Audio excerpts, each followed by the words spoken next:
The siege begins. The tiny island of Malta trembles under an endless storm of bombs. German and Italian aircraft blanket the skies, their sirens screaming through the night. Buildings crumble, hospitals burn, and the cries of the wounded echo through the streets.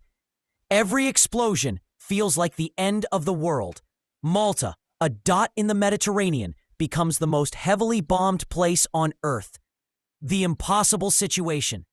With every hospital destroyed, doctors have nowhere to treat the wounded. The medical tents are shredded by shrapnel. Field wards flooded with dust and blood. Supplies are gone. Morphine is gone. Hope is almost gone too. But a group of surgeons, British soldiers, and Maltese engineers refuse to surrender. If the sky has become death, then salvation must come from below. The first idea. In a dim bunker beneath Valletta, the British commander and chief surgeon discuss the unthinkable. The surgeon says quietly, "If the digging begins with pickaxes, shovels, and bare hands, they start carving the tunnels. Civilians join them. Women bring water. Soldiers move rubble. The air is thick with dust, but the rhythm of the digging becomes a heartbeat of resistance. The first tunnel is just 10 meters long, but it's the beginning of a miracle. The sound of war above. As they dig, the bombs continue to fall. The earth shakes, lights flicker, dust rains from the ceiling, yet no one stops. One soldier says, "Every strike of this shovel buries fear and builds hope." The first chamber. After weeks of digging, they carve out the first room, large enough for 4 beds. The walls drip with moisture. The air smells of limestone and sweat. A doctor walks through the dim light and says, "This will be our ward." A few hours later, it becomes one. Life in the darkness. Every corner flickers with lanterns. The air is damp, the walls cold. Nurses hum softly to calm the wounded. Babies cry. Generators hum. Somewhere above, explosions rumble like thunder. The hospital feels alive, like a living creature protecting its people. The collapse. During a heavy bombing raid, a shockwave causes part of the tunnel to cave in. Patients scream. Lights go out. For hours, doctors dig through debris by hand. When they finally reach the trapped ward, they find survivors huddled under a table, still holding hands. The nurses promise. One nurse, Maria Fanson, refuses to leave her post, even as the ceiling cracks above her. She writes on the wall with a piece of charcoal, "If I die here, let it be beside the wounded." That message is still visible today. Her first patient, a wounded pilot, is carried down into the tunnels, pale, bleeding, barely conscious. There is no electricity, only lanterns. The doctor operates using scissors sterilized in boiling water and holds his breath as he sews. The man survives. Word spreads. The underground hospital saves the dying. The growing hope. More rooms are dug. More beds appear. Civilians volunteer as nurses. Carpenters turn wooden crates into operating tables. The tunnels stretch like veins beneath the wounded city. The deeper they dig, the safer they feel. The rule of the underground. Inside the tunnels, all ranks disappear. Civilians, soldiers, doctors, prisoners, all are treated equally. The only rule is, if you come down here alive, we will do everything to make sure you walk out again. The shortages. Supplies vanish. Alcohol becomes antiseptic. Old uniforms are cut into bandages. They distill rainwater through sand filters. Every operation becomes an act of invention. Every saved life feels like a miracle. The smell of life. Despite the suffering, the tunnels smell like medicine, sweat, and fire, but also of life. The deeper sections stay cool and damp, perfect for storing supplies. The staff nickname it the Belly of Malta. The first death. A young soldier dies on the operating table. The doctor stares at his still body and whispers, "He almost made it." Then he takes off his gloves, washes his hands, and prepares for the next patient. There is no time for grief.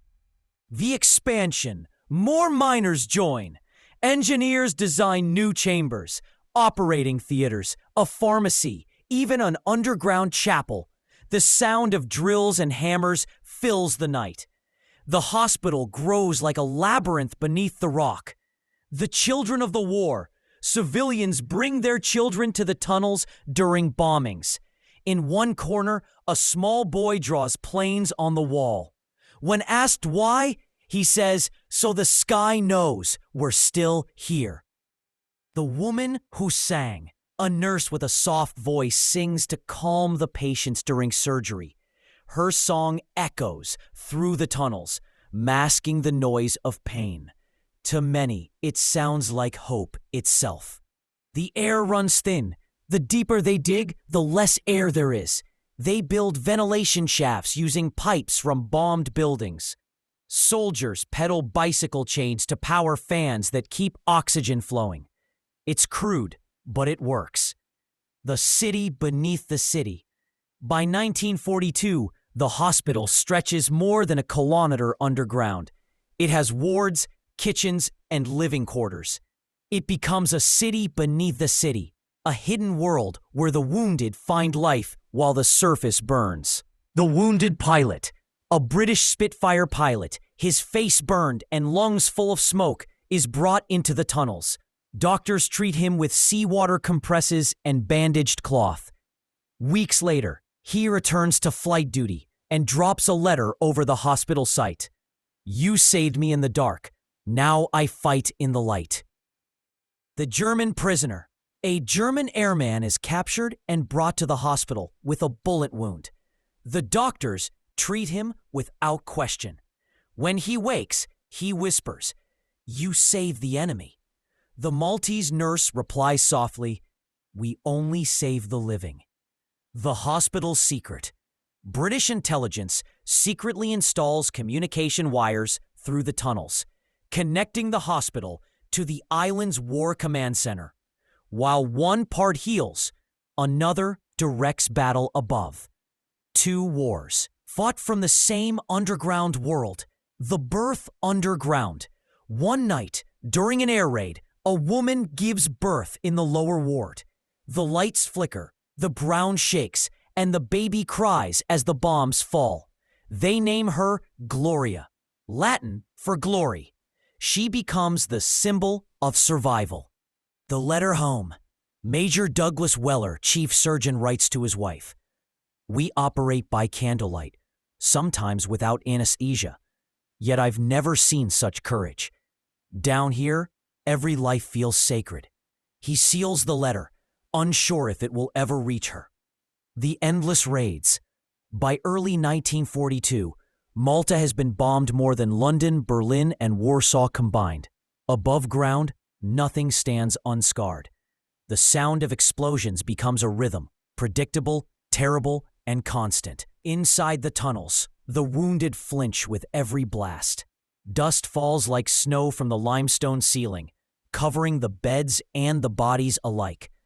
The hospital's routine days blur into nights. There is no clock, no sunlight, only the hum of generators and the echo of footsteps. Surgeons work for 16 hours straight, then collapse in the hallway before standing up to continue again. The nurses no longer count how many patients they've treated. They count how many are still breathing. The man who wouldn't leave. A soldier named Thomas is discharged after recovery, but instead of leaving, he stays behind to carry stretchers. When asked why, he says, "They carried me here when I was half dead. Now I carry them." His arms never stop moving, up, down, patient after patient. The generator failure. One night, the main generator sputters and dies. The hospital is plunged into blackness. The silence is unbearable until a nurse lights a single lantern. Soon, dozens more flicker on. Surgeons continue their work under candlelight, eyes straining, hands steady. The glow turns the tunnel into something almost holy. The underground chapel. In the farthest corner, a small chapel is carved into the stone. A priest blesses the wounded before surgery, whispering Latin prayers over their bandaged bodies. One doctor says quietly, "Down here, God hears us faster." The storm above outside. Malta's fuel reserves are nearly gone. Ships carrying supplies are bombed before they arrive. The people grow thinner. Bread is rationed to crumbs. And yet, in the underground hospital, no one starves alone. Whatever food reaches the tunnels is shared, first to the wounded, then to the nurses, last to the doctors. The miracle operation. A shell fragment lodges deep in a soldier's chest. There is no proper equipment to remove it. A doctor takes wire from a broken radio and shapes it into surgical hooks. Hours later, the soldier breathes again. The team cheers softly, their joy muffled by exhaustion. The underground pharmacy. The hospital's pharmacist records every bottle, every tablet, every ounce of morphine left. When supplies run out, he invents new mixtures using herbs, seawater, and even wine. He writes in his log, "Necessity is our greatest medicine." The woman who waited, a nurse named Clara, refuses to leave her brother's bedside. His lungs are burned, his pulse fading. For 13 days, she sits beside him, feeding him sips of water through a cloth. When he finally opens his eyes, he whispers, "I heard you every night." The collapse. A near-miss bomb sends shockwaves through the tunnels. The ceiling cracks. Part of the ward caves in, burying 2 patients and a nurse. Everyone rushes to dig them out. When they finally break through, they find the nurse shielding both patients with her body. All 3 are alive. The message from above. A pilot flies over the island, dropping a small canister attached to a parachute. Inside is a note from the British High Command. "Hold the island. Reinforcements coming." In the tunnels, the message is read aloud. The wounded clap weakly. For the first time in weeks, they believe the outside world still remembers them. The disease. With overcrowding comes infection. Wounds fester. Coughs echo through the tunnels. The doctors quarantine one section, sealing it with tarps. One volunteer stays behind to care for the sick. When asked why, he answers, "Because someone has to." None of them ever return. The hidden corridor. While digging a new ventilation shaft, miners break through a hidden passage, a centuries-old tunnel from the Knights of St. John era. It becomes a new escape route, and later, a storage area for medicine. History itself is saving lives. The nurse's song. At night, when fear grips the wounded, Nurse Maria sings softly. Her voice echoes through the stone corridors. Even men missing limbs stop crying when she sings. A pilot later writes in his diary, "I don't remember the pain. I only remember her song." The secret letter Chief Surgeon Weller writes to London. The hospital stands. We heal by candlelight. We eat in darkness, but the flame of hope still burns. That letter is never sent. The radio lines are cut, but the words are etched into his diary forever. The prisoner's wing. Captured German soldiers are brought in. At first, tension fills the air. But as wounds are cleaned and blood transfusions shared, enemies become patients. One German officer, weeping, says, "You treat us like men." The doctor replies, "That's all we ever were." The woman with the stretcher. Every day, an elderly woman arrives carrying injured civilians from the surface. Her back is bent, her clothes torn, but she never stops. When asked how she's still alive, she smiles and says, "Because they need me." The surgeon's hands. After months without rest, Weller's hands begin to tremble uncontrollably. He tapes his own fingers to reduce shaking, operating as if possessed. When the final stitch is done, he faints from exhaustion. A nurse covers him with his own coat and writes a note. "Rest, hero. The air raid above. Explosions rock Valletta. The ceiling trembles. Dust fills the tunnels. But the doctors don't stop. They move their patients deeper into the rock. The wounded whisper, If the mountain falls, we fall together. The miracle of the map. Engineers map every corridor, creating a blueprint of the hospital's veins. The design astonishes London. It's the largest underground hospital in all of Europe, built entirely by hand. The gift from the sea. A supply boat somehow slips through Axis patrols and docks at night. Barrels of food and medicine are unloaded and smuggled through the tunnels. When the nurses open them, they cry. Fresh bandages, antibiotics, real bread. The child survivor, a boy no older than 8, is pulled from rubble and brought to the hospital. When he wakes up, he asks, "Is the sun still there?" The nurse points to the lantern and says, "This is our son now." The underground birthday. After months below, the staff celebrate one nurse's 21st birthday. They share a single biscuit between 10 people. She laughs and says, "It's the sweetest thing I've ever tasted." The blackout. All power fails again. The hospital falls silent, like a tomb. Then, from somewhere in the dark, a single violin begins to play. It's Nurse Maria's brother, wounded but alive, giving them music instead of light. The turning point. By mid-1942, the Axis bombings slow. Malta survives. The underground hospital has treated over 7,000 wounded. The soldiers start calling it the heart of Malta. To this day, they say the island lived because its heart beat below the ground. The new beginning. It's now 1943.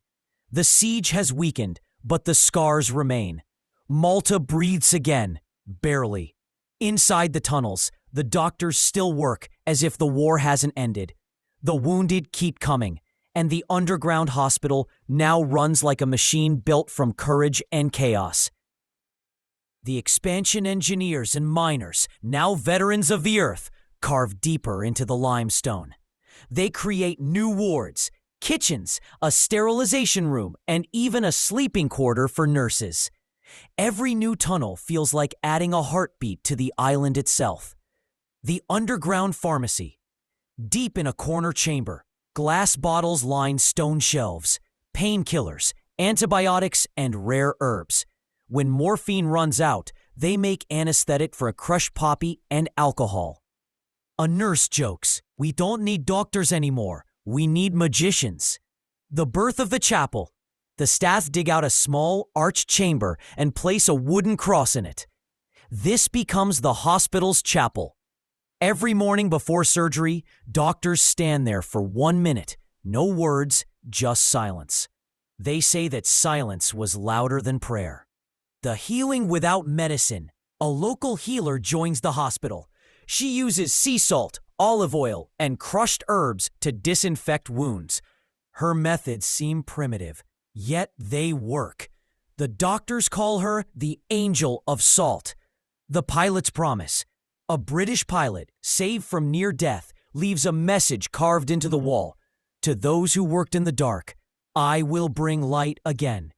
2 weeks later, he flies his plane back into the skies, defending the very island that healed him. The underground classroom. Children living in the tunnels during the raids begin learning from a volunteer teacher. She writes alphabets on the walls with chalk, and the children study between air raid sirens. In one photo found decades later, the words, "Never stop learning," can still be seen on the stone. The doctor's secret.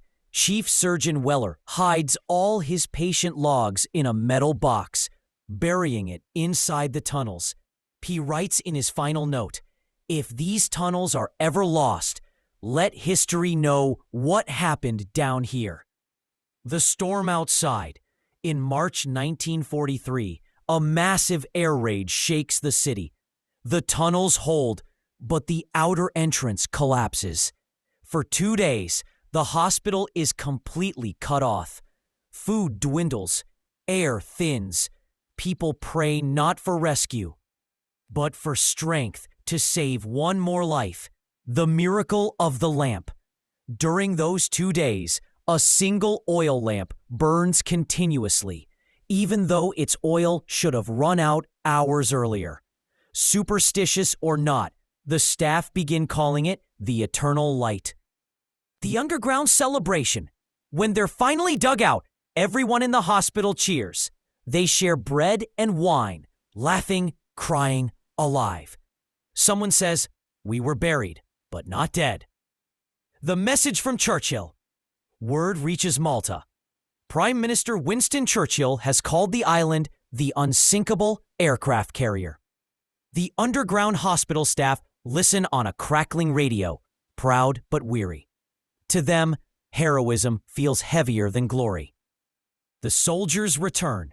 One of the first patients saved in 1941 returns. Not on a stretcher this time, but as a volunteer.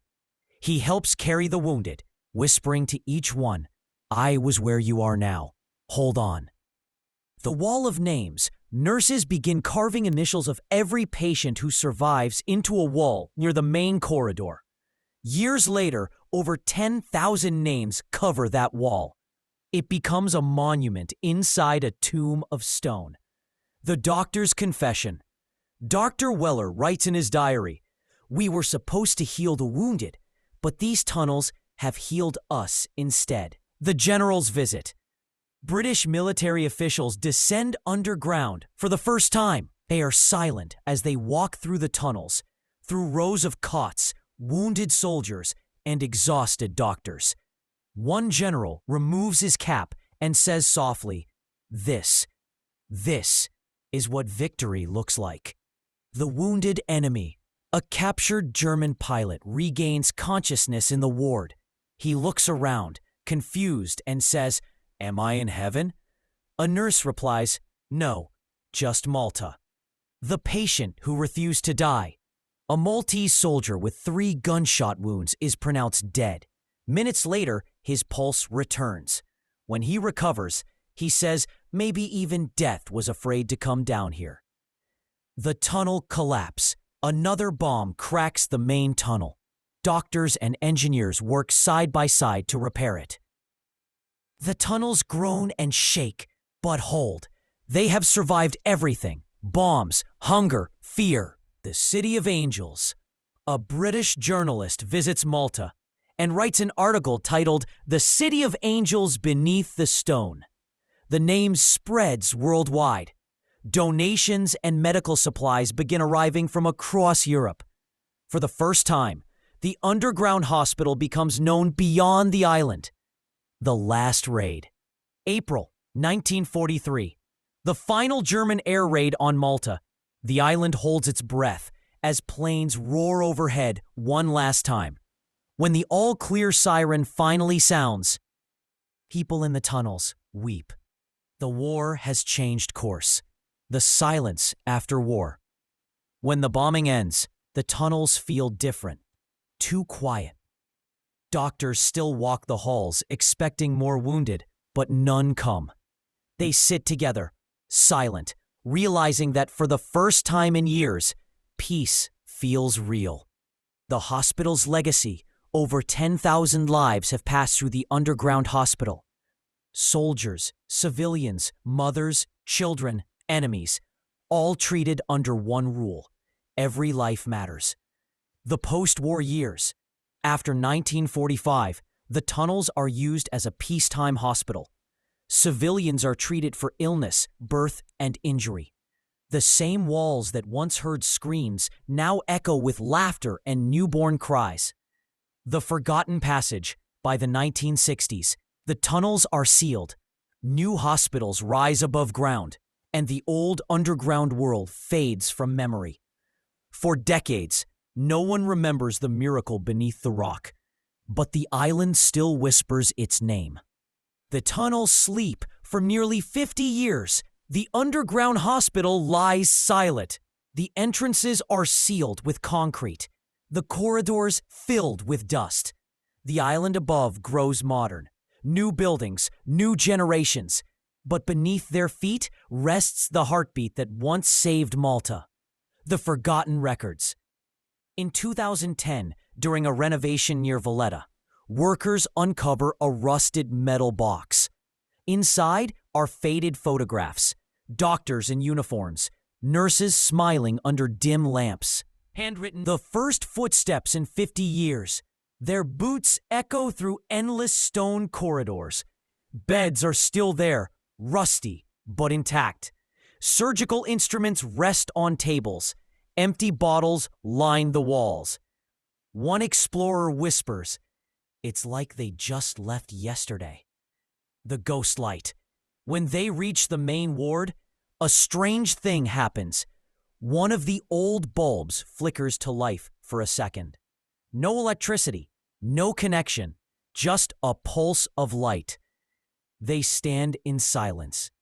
The tunnels seem to breathe again. The wall of names. As they continue, they find the wall where the nurses carved survivors' initials. Over 10,000 names etched into limestone, some neat, others carved by trembling hands. Every mark, a heartbeat.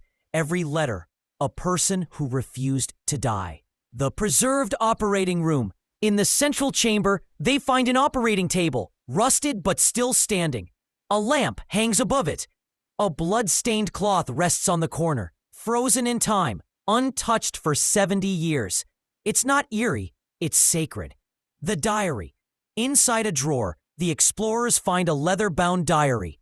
It belongs to Chief Surgeon Douglas Weller. Its pages are yellow, its ink faded. The final entry reads, "We have treated 10,021 souls. The war may end." But mercy never does. The nurse's room. Further down, they find small quarters with bunks and folded uniforms. Pinned above one bed is a photo of a woman in white, the singing nurse, Maria Falzone. Next to it, carved into the wall, her handwriting reads, "If I die here, let it be beside the wounded." The chapel rediscovered. They reach the underground chapel. The wooden cross still stands. Melted candle wax covers the altar. The silence here feels alive, heavy with prayer. A historian whispers, you can almost hear them still. The hidden passage. Behind a collapsed wall, they find a hidden corridor leading to an air shaft. Inside, crates marked with faded red crosses. They open one carefully. Inside are rolls of bandages, perfectly preserved, wrapped since 1942. The war may be over, but the care remains untouched. The nurse's letter. In another crate, a letter wrapped in linen. To whoever finds this, tell them we fought not with weapons, but with light. It's signed simply, M. Falzone. The film reel. Among the artifacts, a small reel of film is found. When restored, it shows grainy footage. Doctors operating, nurses laughing, soldiers smiling at the camera. There's no sound, but the emotion is unmistakable. History moves again. The restoration begins. In 2012, Malta's government announces a full restoration of the Lascaris War Hospital. Teams clean the tunnels, preserve the artifacts, and turn the underground labyrinth into a living museum. The same halls that once echoed with pain now echo with awe. The opening day, when the doors open to the public, veterans, survivors, and their families descend into the tunnels for the first time in decades. Old soldiers touch the walls with trembling hands. Many cry. One whispers, "This place gave me back my heartbeat."